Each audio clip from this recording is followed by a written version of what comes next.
The storm hit without warning. One moment, the sky above the mountain range had been a serene stretch of blue. The next, it churned with blackened clouds that roared with fury.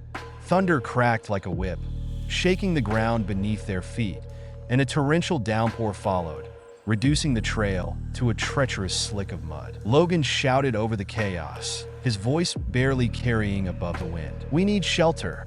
Now!" Their group of 5 stumbled through the wilderness, boots slipping on the rocky incline, rain pelting their faces like needles. Logan led the way, his survival instinct sharper than the biting cold. Abby, always the optimist, clung to Naomi's arm, whispering reassurances that no one seemed to believe.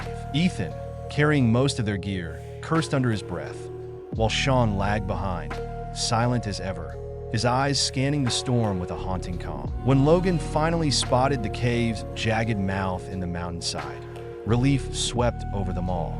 The gaping darkness promised refuge from the storm, but it also exuded an uneasy stillness, as though it had been waiting for them. "Let's move!"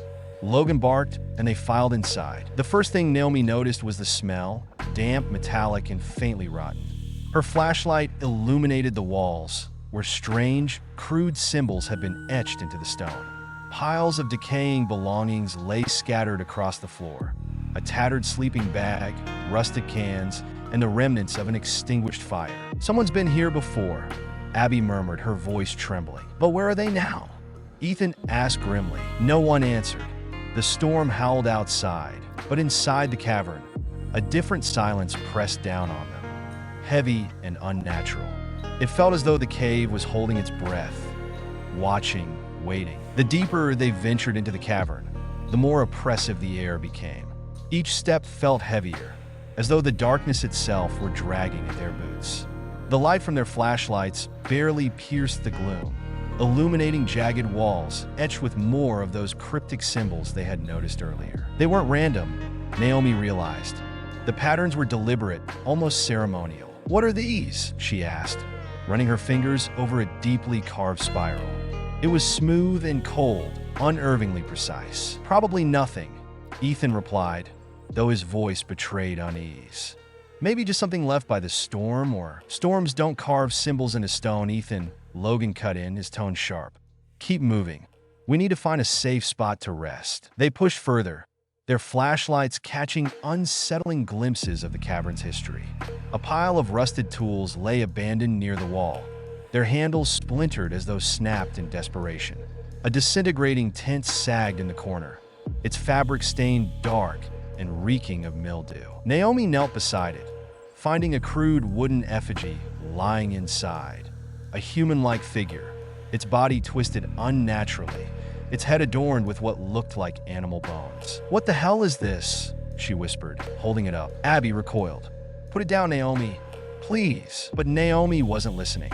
She spotted a small, water-damaged book tucked beneath the tent remains. The cover was nearly gone, but the pages within, though smudged, were legible. It was a diary. "What is it?" Logan asked, stepping closer. "Someone was here before us," Naomi said, her voice tight. She flipped through the entries, her eyes darting over scrawled words. "The hunger grows. The others have started whispering in their sleep. I don't think they're human anymore." "Who wrote this?" Logan demanded. "The last survivor," Naomi replied grimly, closing the diary. "And it doesn't look like they made it out." Before anyone could respond, the sound came, soft, faint, but unmistakable. Whispers. They seemed to seep from the very walls, too low to be words, but loud enough to send shivers down their spines. "Is someone else here?" Abby asked, clutching Logan's arm. Ethan swept his flashlight in all directions, his jaw tight. "It's the wind. The acoustics in this place make it sound weird, that's all." But as the whispers grew louder, rising and falling in a maddening rhythm, even Ethan fell silent. Logan motioned for them to huddle together. "Turn off your flashlights," he whispered. "What? Why?" Abby hissed. "Just do it." The cavern plunged into pitch-black silence. For a long moment, they heard nothing but the sound of their breathing. And then, from somewhere deep in the shadows, came the unmistakable crunch of footsteps. By morning, or what they assumed was morning, the group was frayed. No one had slept, their nerves shredded by the incessant whispers and the occasional sound of movement in the cavern. Ethan insisted it was just animals, but even he looked pale and unsure. As they packed up their makeshift camp, Abby began pacing. "We need to leave. We shouldn't have come in here," she said, wringing her hands. Logan sighed. "We'll leave as soon as the storm clears. For now, we stay together and stay calm." But calm was a distant memory. The cavern seemed alive, the air vibrating faintly with a low hum that no one else seemed to notice. Abby flinched at every shadow, her eyes darting toward the dark recesses of the cave. "Do you see that?" she whispered to Naomi as they packed. "See what?" Abby pointed toward a tunnel entrance, her face pale. "There's someone standing there." Naomi swung her flashlight toward the spot, but there was nothing, just an empty corridor. "There's no one there, Abby," she said gently, though her own heart was racing. Abby shook her head violently. "I saw them. They were watching us." Meanwhile, Sean, who had been uncharacteristically quiet, began mumbling to himself. Naomi caught fragments of his words. "The cave doesn't let you leave. It keeps you. It changes you." "What are you talking about?" Logan asked, stepping toward him. Sean looked up, his eyes hollow. "They knew, the ones who were here before us. They left warnings. They knew you can't escape once the cave chooses you." "That's enough," Logan snapped, gripping Sean by the shoulders. "Whatever you think you know, keep it to yourself. You're scaring everyone." But the damage was done. Abby was trembling uncontrollably. Naomi couldn't shake the feeling of being watched, and Ethan was growing more irritable by the second. That evening, the cavern's layout began to shift, or so it seemed. Tunnels that had led to familiar spots now curved into unfamiliar ones. Markers they'd left behind were gone. "It's not possible," Ethan muttered, staring at his map.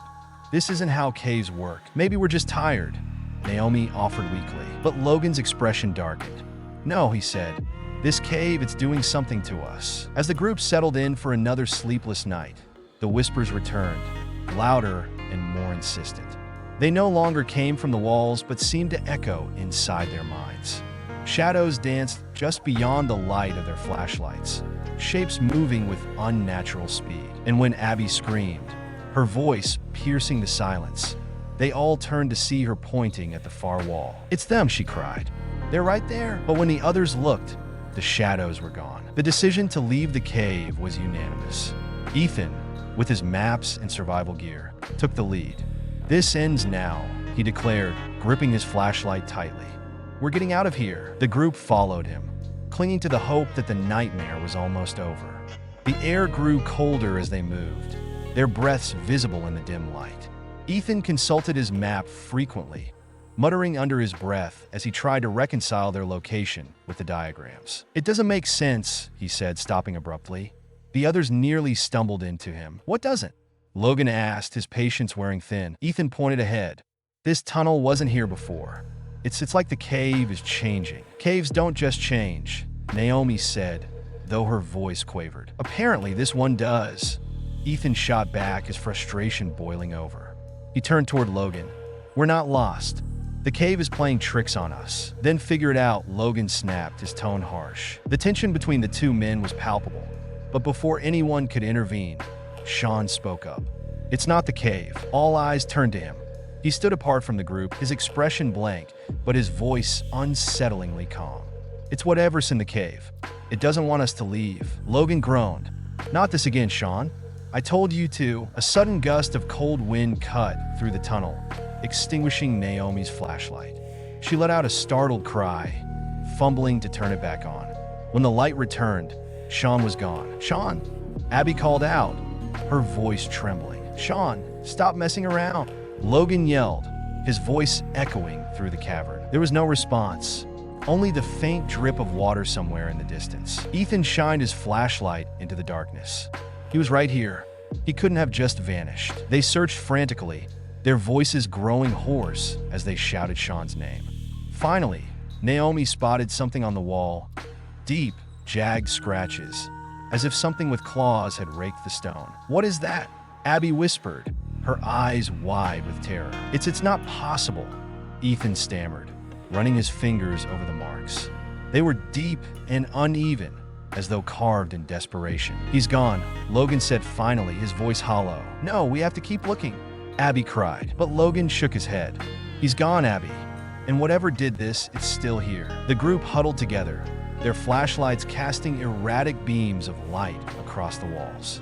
For the first time, they truly confronted the possibility that something unnatural was stalking them. In the suffocating silence, Abby broke down, sobbing into her hands. Naomi wrapped an arm around her, but her own tears were not far behind. Logan and Ethan exchanged a grim look, their shared fear unspoken but undeniable. From the depths of the cave, a low, guttural sound echoed, a noise that wasn't human. The diary had become their only solace and their greatest fear. Naomi clutched it tightly as they huddled in the flickering light of their dwindling headlamps. The entries grew more horrifying with every page. We ran out of food days ago. The others look at me like I'm meat. I can't sleep anymore. The whispers won't let me. They're in my head, crawling like worms. Naomi's voice trembled as she read aloud. I think they ate someone, Abby retched, turning away from the group. Logan sat with his head in his hands, his silence more unnerving than words.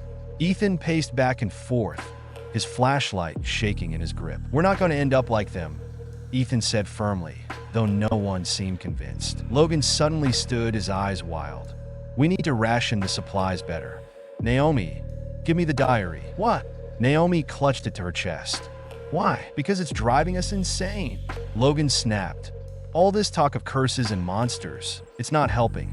We need to focus on getting out of here, not scaring ourselves with ghost stories. Naomi hesitated, but before she could respond, another sound interrupted them. A faint, rhythmic tapping coming from deep within the cave. Did you hear that? Abby whispered. Everyone froze. Their breaths held. The tapping grew louder, more insistent, as though something was moving closer. It's just the water, Ethan said, though his voice lacked conviction. Logan turned to him sharply. Water doesn't sound like that. The tapping stopped. For a moment, there was silence. Then, from somewhere in the darkness, a voice whispered, You can't leave. Abby screamed, pressing her hands over her ears. Logan and Ethan spun around, their flashlights slicing through the shadows, but there was no one there. This place is getting to us, Ethan said, his voice trembling. It's making us hear things. It's not the cave, Logan muttered, his eyes darting around. It's whatever killed Sean, and it's coming for us. As the hours dragged on, the group's unity began to crumble. Logan's leadership faltered. He snapped at everyone, his paranoia growing by the minute. He accused Ethan of withholding information, Abby of deliberately slowing them down, and Naomi of knowing more than she let on. Don't turn on me, Naomi said, her voice shaking. We're all in this together. Are we? Logan shot back. Because it doesn't feel like it. It feels like I'm the only one trying to keep us alive. The group fell into a tense silence, their fear and exhaustion pulling them apart. When Naomi returned to the diary, the final entries painted a grim picture. They're not themselves anymore. Their eyes are empty. Their skin is changing. I think it's the whispers. They're becoming something else, something that belongs to the cave. Naomi looked up, her face pale. It's not just hunger. Something is transforming people in this cave. Ethan scoffed. That's ridiculous. People don't just change. Tell that to Sean, Logan said darkly. Abby's sobs filled the silence, her fragile mind unraveling under the weight of their ordeal. The diary fell from Naomi's hands as she sat frozen, the shadows around them seeming to press closer. Somewhere deep in the cavern, the whispers began again. The air in the cave had changed. It felt heavy, charged with a malevolence that pressed against their chests and made it hard to breathe. Naomi and Abby, now the only ones still tethered to some semblance of sanity, ventured deeper into the cavern. They moved cautiously, guided by the weak beams of their flashlights, their footsteps muffled by the damp, uneven ground. Do you feel that? Abby whispered, her voice trembling. Naomi nodded. The walls seemed closer now, their surfaces slick and pulsating, as though the cave itself was alive. Whispers drifted through the air, just at the edge of comprehension. The sound wasn't coming from one direction. It was everywhere, weaving through the tunnels like a living thing. What is this place? Abby murmured, clutching Naomi's arm. Naomi didn't answer. She didn't have to. The answer lay ahead, where the tunnel opened into a massive chamber. Their flashlights swept over the space, revealing piles of bones, human and animal, strewn across the floor. In the center of the room stood an altar, carved from stone and stained dark with something that looked far too much like blood. Naomi moved closer, her stomach churning as she examined the grotesque carvings etched into the walls. They depicted twisted, inhuman figures with hollow eyes and elongated limbs, their mouths open in eternal screams. At the base of the altar, a pile of skeletal remains lay in disarray, their bones gnawed and splintered. Abby let out a choked sob. This isn't real. It can't be real. But it was. Naomi could feel it in her bones, in the oppressive weight of the air. This place wasn't just a cave. It was a tomb, a shrine to something ancient and malevolent. The walls shuddered, and a low, guttural sound rumbled through the chamber. The carvings seemed to ripple, their monstrous figures moving in the flickering light. "We need to get out of here," Naomi said, her voice barely audible over the growing noise. Before they could move, Logan appeared in the entrance, his face twisted in a feral snarl. His eyes were wild, unfocused, as though he was no longer entirely human. "You're not leaving," he growled, his voice distorted. Naomi and Abby backed away as Logan advanced, his movements jerky and unnatural. He swung wildly, his strength unervingly inhuman. "Logan, stop!" Naomi pleaded, dodging his attack. But Logan was beyond reason. His hands clawed at her, his nails scraping against her arm as she stumbled back. Abby screamed, grabbing a loose rock and swinging it at Logan's head. The impact sent him reeling, but it didn't stop him. The chamber seemed to close in around them, the walls pulsating and the whispers rising to a deafening crescendo. Naomi grabbed Abby's hand, pulling her toward the tunnel. "Run!" They fled, Logan's distorted screams echoing behind them. Naomi and Abby didn't stop running. Their breaths came in ragged gasps as they navigated the shifting tunnels, their flashlights flickering ominously. The whispers pursued them, growing louder, more insistent. The walls seemed to pulse and stretch, closing in as if trying to trap them. "We're not going to make it," Abby cried, her voice breaking. "Yes, we will," Naomi shouted, though she wasn't sure if she believed it. Ahead, a faint glow appeared, the entrance. Naomi felt a surge of hope and adrenaline, pulling Abby with renewed strength. Behind them, the guttural roars of whatever Logan had become grew louder, closer. The final stretch of the tunnel seemed endless, but at last they burst into the open air, collapsing onto the rocky ground outside. The sun was rising, its light pale and cold, but it was enough to push back the oppressive darkness of the cave. Naomi turned back, expecting Logan, or worse, to emerge from the shadows. But the entrance remained empty, silent. "We're out," Abby whispered, tears streaming down her face. Naomi nodded, though the unease in her chest didn't fade. The whispers were gone, but the memory of them lingered, like an itch beneath her skin. Hours later, after they'd been rescued and questioned by authorities, Naomi sat alone in her hospital room. Abby had been taken for further evaluation, her mental state fragile after the ordeal. Naomi couldn't blame her. She felt fractured herself, haunted by the things she'd seen. A knock at the door pulled her from her thoughts. It was a doctor, his expression grave. "Ms. Green, we've conducted some tests," he began hesitantly. "Your friend, Abby, there's something we need to discuss." Naomi's stomach tightened. "What is it?" The doctor hesitated.